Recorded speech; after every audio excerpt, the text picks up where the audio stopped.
కూటమిలో జనసేన 21 సీట్లతోటి సర్ది పెట్టుకునే సందర్భంలో చాలా మంది వివిధ రకాలుగా విమర్శించారు. కానీ మేము 21 సీట్లతో రాజీ పడలేదు. ఆంధ్రప్రదేశ్ భవిష్యత్తు కోసం 21 సీట్లకి జనసేన పరిమితాన్ని చేశాం. ఆ త్యాగానికి ప్రజలు ఇచ్చిన సమాధానమే 100% స్ట్రైక్ రేట్.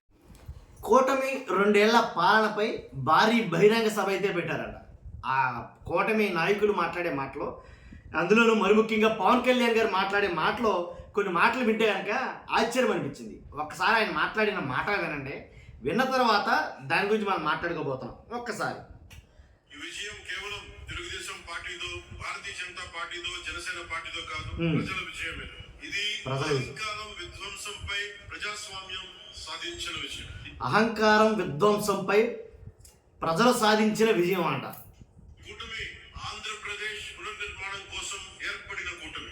కూటమి అధికారాన్ని పంచుకోవడానికి కాకుండా బాధ్యతని పంచుకోవడానికి ఏర్పడింది. దేశానికి ప్రధానమంత్రి శ్రీ నరేంద్ర మోదీ గారి దూరదృష్టి, రాష్ట్రానికి ముఖ్యమంత్రి శ్రీ నారా చంద్రబాబు నాయుడు గారి అనుభవం, ప్రజల ఆకాంక్షలు ప్రతిబింబించే జనసేన సంకల్పం, ఈ 3 శక్తులు కలిసినప్పుడే ఆంధ్రప్రదేశ్ పునర్నిర్మాణానికి బలమైన పునాది ఏర్పడింది. కూటమిలో జనసేన 21 సీట్లతోటి సర్ది పెట్టుకునే సందర్భంలో చాలా మంది వివిధ రకాలుగా విమర్శించారు. కూటమిలో జనసేన పార్టీ 21 సీట్లు తీసుకున్నప్పుడు కాదు, స్పెల్లింగ్ మిస్టేక్. టీడీపీ జనసేనకి 21 సీట్లే కేటాయించినప్పుడు. కానీ పవన్ కళ్యాణ్ గారు ఏం చెప్తున్నారంటే జనసేన 21 సీట్లు తీసుకున్నప్పుడు అంటారు. 21 సీట్లు జనసేన తీసుకోవడం కాదు, టీడీపీనే 21 సీట్లు పరిమితం చేసింది జనసేనని కూటమిలో అప్పట్లో. కాబట్టి ఆ 21 సీట్లు తీసుకుంటాం దేని గురించి తీసుకున్నారంటే కనుక, ఆ 21 సీట్లు తీసుకుని దేని గురించి రాజీ పడ్డారంటే ఆంధ్రప్రదేశ్ బాగు కోసం అంట. విన్నారా? దీని గురించి ఆయన మాట్లాడిన మాటలు ఇంకా ఉన్నాయి, మనం మాట్లాడుకుందాం. మాట్లాడుకోబోయే ముందు ఖచ్చితంగా ప్రజలు అన్నీ గమనిస్తారండి.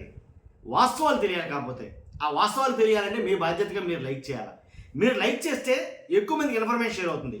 కొత్తగా మన ఛానల్ చూస్తే పక్కాగా సబ్స్క్రైబ్ చేయండి. మీ అమూల్యమైన అభిప్రాయాన్ని కామెంట్ రూపంలో తెలియజేయండి. నిజమా అవునా ఏంటి పవన్ కళ్యాణ్ గారు 21 సీట్లతోటి రాజీ పడ్డది ఆంధ్రప్రదేశ్ బాగు కోసమా, లేకపోతే ఇంకా ఎక్కువ సీట్లలో పోటీ చేయరా, ఇంకా ఎక్కువ సీట్లు ఇమ్మని అడుగుదరా? ఉదాహరణకి ఎన్ని సీట్లు అడుగుతారంటారు? ఒకసారి పవన్ కళ్యాణ్ గారు మాట్లాడిన మాటలు విన్న తర్వాత అప్పుడు మీరు మిగిలిన మాటలు మాట్లాడుతురిగాను.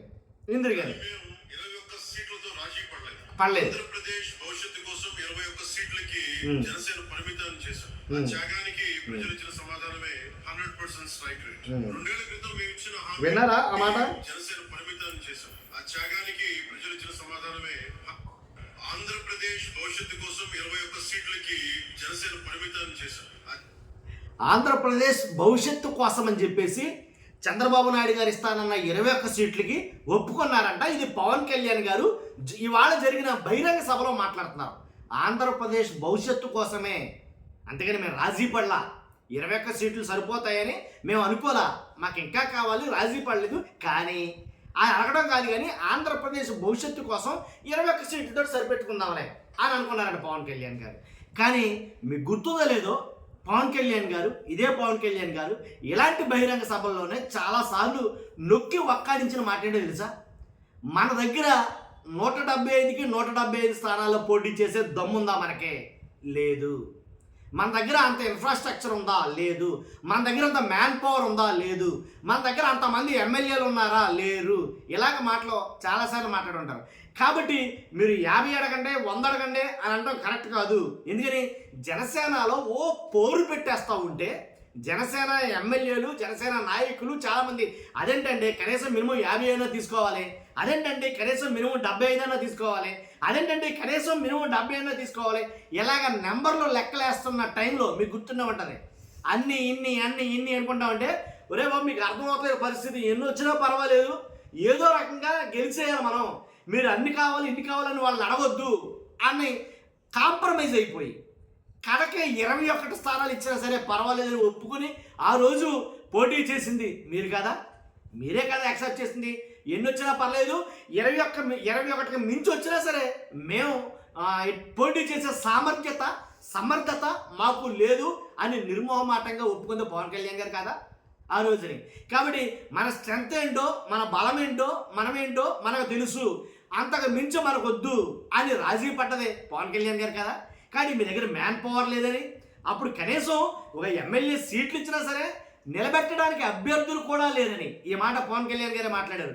నిలబెట్టడానికి అభ్యర్థులు కూడా లేరని, ఒకవేళ నిలబెట్టిన అభ్యర్థులు సరైన అభ్యర్థులు దొరుకుతారో దొరకరని, ఈ 21 మంది సీట్లలో కూడా కొంతమందిని మనం అరువు తెచ్చుకున్నాం, టీడీపీలో వాళ్ళే కొంతమంది మనం కండవా కప్పి జనసేనలోకి ఆహ్వానించి నించోబెట్టాం అని అన్నది గుర్తులేదా? కాబట్టి ఇప్పుడు మాత్రం అంటే బహిరంగ సభలో అనేసరికి, వేదికల మీదకి ఎక్కేసరికి ఏంటేంటో మాట్లాడేస్తారు, నాకు అర్థం కాదు. ఇప్పుడు పవన్ కళ్యాణ్ గారు మాట్లాడిన మాట చూస్తే నాకు చాలా ఆశ్చర్యం అనిపించింది. ఏంటి, ఆంధ్రప్రదేశ్ భవిష్యత్తు కోసం 21 సీట్లకు ఒప్పుకున్నారంట పవన్ కళ్యాణ్ గారు. రాజీ పడలేదంట. వాళ్ళు 21 సీట్లు రాజీ ఎందుకు పడ్డాం అనుకున్నాం మేము, రాజీ పడలేదు. కానీ ఆంధ్రప్రదేశ్ భవిష్యత్తు కోసం మేము 21 సీట్లు ఆగిపోయాం, కానీ ఆంధ్రప్రదేశ్ ప్రజలు మాత్రం మాకు 100% స్ట్రైక్ రేట్ ఇచ్చారు అని అన్నారు. అంటే 10 మంది ఉంటే ఇప్పుడు పోటీ చేయాల్సిన స్థానాలు 175 ఉన్నాయి.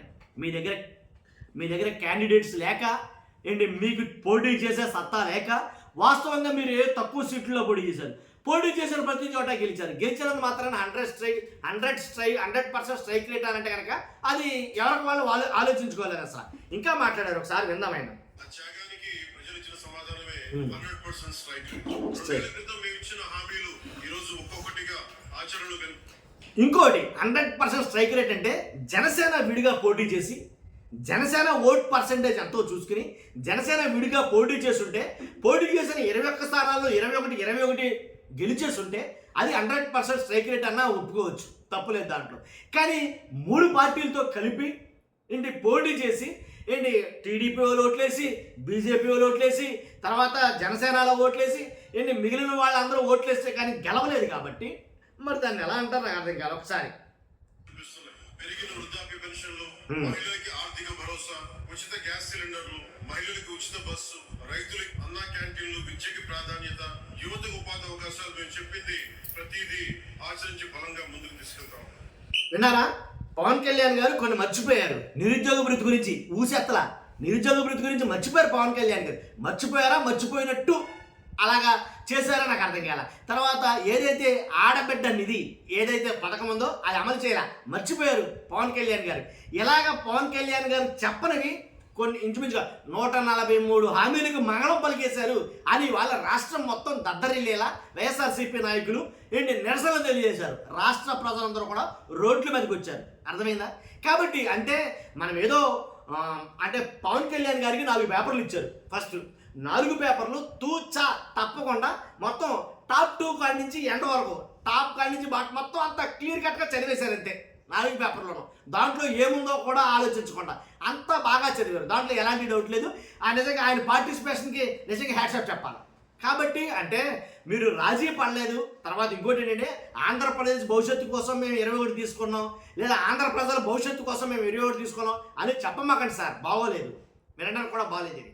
ఎందుకంటే ఆంధ్రప్రదేశ్ భవిష్యత్తు కాదు, జనసేన పార్టీ భవిష్యత్తు కోసం 21 సీట్లు ఒప్పుకున్నారు, జనసేన పార్టీ ఎదుగుదల కోసం 21 సీట్లు ఒప్పుకున్నారు, అది చెప్పండి. అంతేగాని మీరు 21 సీట్లకు ఒప్పుకోవడం వల్ల ఆంధ్రప్రదేశ్ ప్రజలకి వనగూరేది ఏంటి నాకేం అర్థం కాదు. కాబట్టి రాష్ట్రం ఏమన్నా దశ మారిపోయిందా? అప్పుల్లో ఉన్న ఆంధ్రప్రదేశ్ ఒకేసారి బయటకు వచ్చేసిందా? అంతకు 10 అప్పులు చేశారు. కాబట్టి ఈ రకంగా చెప్పుకుంటూ పోతే చాలా ఉంటాయి చాంతాడంతా. కాబట్టి అయినా నేను చెప్పదలుచుకోవాలా. చూస్తున్నా మీరు అందరూ కూడా మీ అభిప్రాయం ఏంటో కామెంట్ రూపంలో తెలియజేయండి. ఫస్ట్ అయితే లైక్ చేయండి, కొత్తగా మన ఛానల్స్లో పక్కగా సబ్స్క్రైబ్ చేయండి. Thank you very much.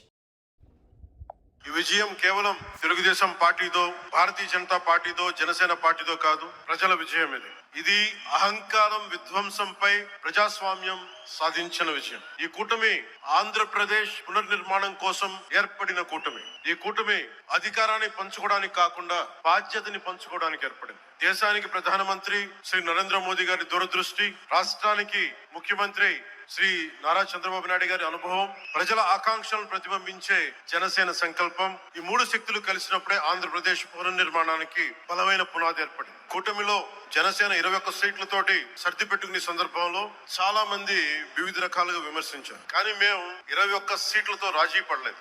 Andhra Pradesh భవిష్యత్తు కోసం 21 సీట్లకి జనసేన పరిమితాన్ని చేశాం. ఆ త్యాగానికి ప్రజలు ఇచ్చిన సమాధానమే 100% స్ట్రైక్ రేట్. 2 ఏళ్ల క్రితం మేము ఇచ్చిన హామీలు ఈ రోజు ఒక్కొక్కటిగా ఆచరణలో కనిపిస్తున్నాయి. పెరిగిన వృద్ధాప్య పెన్షన్లు, మహిళలకి ఆర్థిక భరోసా, ఉచిత గ్యాస్ సిలిండర్లు, మహిళలకి ఉచిత బస్సు, రైతులకి అన్నా క్యాంటీన్లు, విద్యకి ప్రాధాన్యత, యువతకు ఉపాధి అవకాశాలు, మేము చెప్పింది ప్రతిదీ ఆచరించి బలంగా ముందుకు తీసుకు